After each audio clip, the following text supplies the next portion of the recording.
এই যে এসা নিয়ে পশ্চিমবাংলা একটা তোলপাড় শুরু হয়ে গেছে। তা আমাদের সবার ফর্ম ফিল আপ করে আমরা জমা দিয়েছি বা আমরা অনলাইনে চেক করে নিয়েছি যে আমাদের সঠিক আছে, সব কিছু সব হয়ে গেছে। বা আমার বাবাদের 2002 সালের লিস্টের সেগুলো জমা দেওয়া হয়ে গেছে। কমপ্লিট হয়ে গেলে আমরা ফের চলে এসেছি ভিন রাজ্যে। আমরা বাইরেতে কাজ করি, আমরা পশ্চিমবাংলার বাইরের রাজ্যে কাজ করি।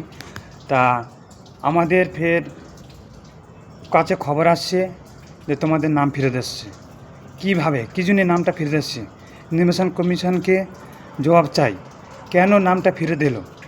আমাদের তো সব হয়ে গেছে, এটা আমাদের জোর করে ফেরত করানো হচ্ছে মনে হয়, আমি যা বুঝছি আমাদের জোর করে ফেরত করানো হচ্ছে। তাই নির্বাচন কমিশনকে বলবো।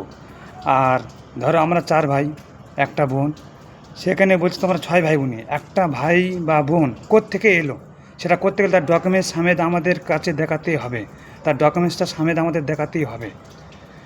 একটা কোত্থেকে উড়ে এলো নাকি, এটা নির্বাচন কমিশনকে বলবো যাচাই বাছাই করে তুমি কাগজগুলো ফেরত দাও।